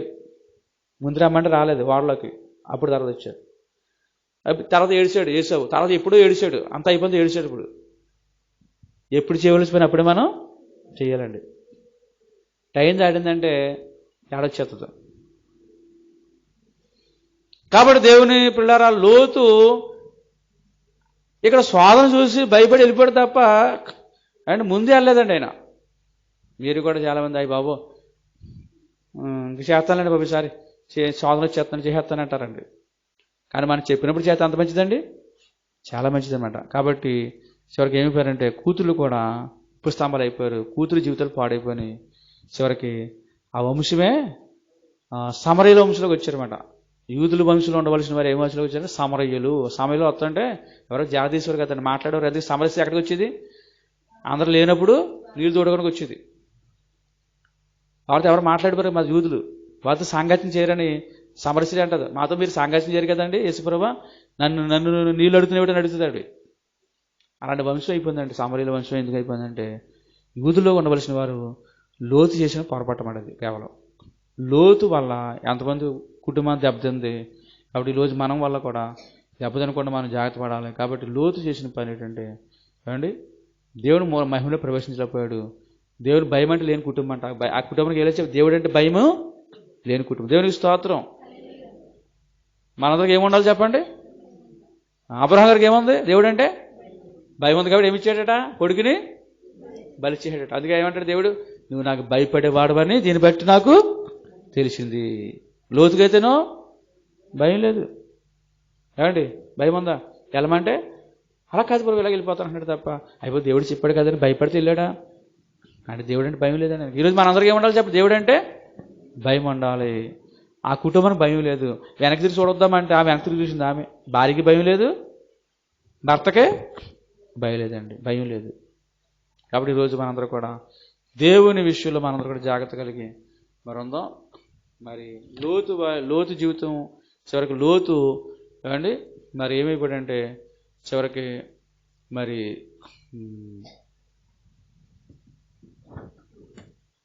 రెండు మనసులు కలిగిన వాడు కనబడుతుంది ఇక్కడ. కాబట్టి ద్విమ మనసులు ఉండకూడదు. మనం రెండు మనసులు కాదండి, ఒకే మనసు కలిగి ఉందాం. అలా లోతు వల్ల మనం కూడా మరి మన కుటుంబాలు రెండు మనసుల వల్ల లోతు కుటుంబం లోతు జీవితము రెండు కుటుంబాలుగా అంటగా పాడైపోయినాయి. కాబట్టి రెండు మనసులు కాదండి, మనం సరిగ్గా ఉందాం. అటు భాగ్యం దేవుడు మనకు దయచేయను గాక. మరి దీంట్లో అబ్రహాం గారి కుటుంబం వృద్ధిలోకి వచ్చింది, లోతు కుటుంబం వృద్ధిలోకి రాలేకపోయింది. లోతు కుటుంబంతో పోగొట్టుకున్నాడు, అబ్రహం గారి కుటుంబంతో కాపాడుకున్నాడు. మరి మనం కూడా మరి దేవుడి ప్రకారం మనం కూడా అనుసరిద్దాం. అటు భాగ్యం దేవుడు మనం దయచేయను గాక. దేవ కొద్ది మాటలు పెట్టి వినుకు 100 ఫలింపించేయండి. యేసుక్రీస్తు నామమున కొనుచున్నాం పరమ తండ్రి, ఆమేన్. ఎదుట త్రియేక దేవుడు ఉన్నారని తలంచుకుందాం. సర్వవ్యాప్తివైన దేవ, సర్వలోకమునకు నీ సువార్త అందించుము, సర్వమతముల వారికి నీ శుభవార్త అందించుము. నీ సంఘము తాను నేర్చుకుని విశ్వాసముల మాదిరిగా లోకం ఎదుట నిలబడగల శక్తి దయచేయము. మత తర్కములు, మిషన్ వివాదములు, తప్పుడు బోధలు, పాప శోధనలు, పాపం వల్ల కలుగు నష్టములు, వీటన్నిటి నుండి మమ్మల్ని తప్పించము. కరువు కాలంలో, వ్యాధి కాలంలో, అజ్ఞాన కాలంలో వాటి మూలముకు మానని తట్టు త్రిప్పుము. లోకమునకు ఉపకారముగా ఏర్పరిచిన అన్ని పనుల మీద నీ దీవెన కుమ్మరించము. విశ్వాసులని పరిశుద్ధాత్మతో నింపి ప్రభు యేసు యొక్క 2వ రాకకు సిద్ధపరచము. ప్రతి కుటుంబంలోని వారిని, బేదలను, పాఠశాలలను, వైద్యశాలలను, అనాథశాలను, బైబిల్ సొసైటీని, ట్రాక్టర్ సొసైటీని, అన్ని వృత్తులను నీట మీదను మెట్ట మీద నిర్జన ప్రదేశంలోను గాలిలోను ప్రయాణం చేయు ప్రయాణికులను ప్రభుత్వం వారి ఏర్పాట్లను కాపుదలగలని స్వాధీనమందు వర్ధలు చేయము. జ్యోతుల మీదను, పక్షుల మీదను, పశువాదుల మీదను, వృక్షాదుల మీదను, పంటల మీదను అనగాని యావత్తు సృష్టి మీదను నిత్యము కరుణా దృష్టిని ప్రకాశింపచేయుచుండము. ఆ వస్తువుని జీవన దేవుడు దీవింపలేదు అని నేరముని మీదకు రానీయకము. అన్యాయం, అవమానము, దోపిడీలు, హత్యలు, నిరాశలు, దుర్మరణములు, భూకంపములు, యుద్ధములు, ఆకస్మికముగా రానయ్యన్న అపాయములు మొదలగు గండముల నుండి ప్రజలను విమోచింపము. యంత్రముల యొద్దను, అగ్ని యొద్దను పనిచేవారిని, కత్తులు చేయవారిని, ఉపయోగకరమైన పనులు చేయవారిని, మట్టితోను, రాగితోను, కంచు మొదలగు లోహములతో పాత్రలు, పనిముట్లు చేయవారిని, కర్రతో పని చేయవారిని, వస్త్రములు చేయవారిని, వర్తకము చేయవారిని, పశువులను, మందలను కాయవారిని కాపాడుము. ఇండ్లు, గోపురములు, మేడలు, దేవాలయములు మొదలగు కట్టడములు కట్టివారిని దీవించుము. మంచి మంచి పుస్తకములు, పత్రికాదులు ప్రచురించి వారిని, చిక్కులను ఉన్న వారికి మంచి సలహాలు ఇచ్చి వారికి జ్ఞానము, ఉపాయము, దీర్ఘాలోచన, పరిశీలన శక్తి అనుగ్రహించము. మనుషులతో పాటు వ్యాధులను, దెబ్బలను, దినాహారమును కలిగిన పశువాదులను, పక్షులను కనుకరించము. లోకములో ఉన్న ప్రార్థన పరులందరికీ తరచుగా సర్వాంశములు జ్ఞాపకం చేసి వారి చేత పట్టుదలగల ప్రార్థన చేయించము. ఎట్టి వారిని గురించి అయిన, ఇటువంటి వారి గురించి అయినను మరొక ప్రార్థించినట్లు వారిని ప్రేరేపించము. ఆయా వృత్తులకును, ఉద్యోగములకును అనేకులు ఏర్పడి ఉన్నట్లుగా ప్రత్యేకంగా ప్రార్థన ఉద్యోగం మీద కూడా కొందరిని ఏర్పరచమని వేడుకొనుచున్నాము తండ్రి. మహాపరిశుద్ధుడు ఇంతవరకునైనా మీరేనైనా పాటల ద్వారా, క్రమాల ద్వారా, ఆరాధన ద్వారా, వాక్యం ద్వారా మీరు మహిమ తెచ్చుకున్నారు. అందుని బట్టి మీకు అనేక కృతజ్ఞత స్తోత్రము చెల్లిస్తున్నాం. ఆదివారం ఆరాధన అన్ని రోజుల కన్నా గొప్ప రోజున మా దైవజనుడి ద్వారా మీరు సెలవిచ్చిన దేవా మీకు అనేక కృతజ్ఞత స్తోత్రం. ఈ రోజు ఆదివారం ఆరాధనలో పాల్గొన్న ప్రతి బిడ్డకు ఆరాధన ద్వారా రావాల్సిన దీవెనలు, ఆశీర్వాదాలు ప్రతి ఒక్కరికి అనుగ్రహించండి. ఈ యొక్క వారంలో మొదటి రోజు ఆదివారమై ఉన్నది. ఆ రోజున వీరందరూ వచ్చినైనా మిమ్మల్ని ఆరాధించిన వారైనారు కాబట్టి ఈ రోజు ప్రతి వారం అంతా మీరేనైనా వచ్చిన ప్రతి బిడ్డ ఒక కుటుంబంలో మీరే ఉండి మీరేనైనా వారిని నడిపించండి. వారి ప్రభు అలాగే నేను వారి చేతి పనులను దీవించండి, ఆశీర్వదించండి. అన్నింటిలో వారి పాడి పంటలు దీవించి అన్నింటిలో వృద్ధి దయచేయండి. అలాగే వారి కుటుంబాల్లో ఉన్న చిక్కులు, బాధలు, ఇబ్బందులు, ఇరుకులు, సమస్యలు, అప్పులు, అనారోగ్యాల నుండి వారికి విడుదల దయచేసి వారి కుటుంబంలో మీరు ఉండండి. మీరు ఎక్కడ ఉంటే అక్కడ సంతోషము, శాంతి, సమాధానం కాబట్టి మీరే పాల్గొన్న ప్రతి ఒక్కరి కుటుంబాల్లో మీరు ఉండండి. రాలేని వారిని కూడా మీరు దీవించండి, ఆశీర్వదించి వారిని కూడా మరుసటి వారిని మీరు సిద్ధపరచండి తండ్రి. మీకు అనేక నమస్కారములు ప్రభా. మహాపరిశుద్ధుడు, మేము ఏ అంశ ప్రార్థన మర్చిపోతుంది అది మీకే సమర్పిస్తున్నాము. మేము అడుగు వాటన్నిటికంటే ఊహించి వాటన్నిటికంటే అత్యధికంగా చేయజూచున్నావు తండ్రి. మా అంతరంగ ప్రార్థన, మా బహిరంగ ప్రార్థన యుక్త కాలం ముందు నెరవేరినట్లు మా ప్రార్థన స్థుతులను త్వరగా రానైనా యేసుక్రీస్తు వారి పరిశుద్ధ నామమున మిక్కిలి వినంత వేడుకొనుచున్నాము తండ్రి. ఆమేన్. పరలోకమందున మా తండ్రి, నీ నామం పరిశుద్ధపరచబడును గాక, నీ రాజ్యం వచ్చును గాక, నీ చిత్తం పరలోకమందు నెరవేర్చినట్లు భూమి మీద నెరవేరును గాక. మా అనుదిన ఆహారం నేడు మాకు దయచేయము. మరణస్తులు మేము క్షమించిన ప్రకారం మరణం మీరు క్షమించము. మమ్మల్ని శోధనల నుండి కీడు నుండి తప్పించము. రాజ్యము, బలము, మహిమ, శక్తి నిరంతరం నీవిన్నావు తండ్రి. ఆమేన్. ప్రభువేసు రక్తమే జయము, అపవాది క్రియలకు లయము. ప్రభువేసు రక్తమే జయము, అపవాది క్రియలకు లయము. ప్రభువేసు రక్తములకు సంపూర్ణ విజయం, అపవాది క్రియలకు అనంత నాశనము కలుగును గాక. హల్లెలూయా, హల్లెలూయా, హల్లెలూయా. స్తోత్రము, స్తోత్రము, స్తోత్రము. ఆమేన్, ఆమేన్, ఆమేన్. దీవెన.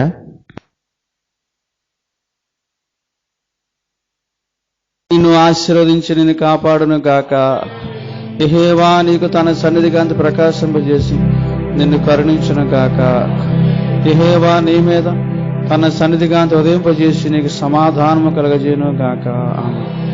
మన ప్రభువైన యేసుక్రీస్తు కృప, తండ్రి యొక్క ప్రేమ, పరిశుద్ధాత్మ తండ్రి యొక్క అన్యోన్య సహవాసము సదా మీ అందరికీ తోడైండును గాక. ఆమేన్, ఆమేన్, ఆమేన్. పరిశుద్ధాత్మ వరకు మీ సహాయం అనుగ్రహించారు. మీకు వందనాలు.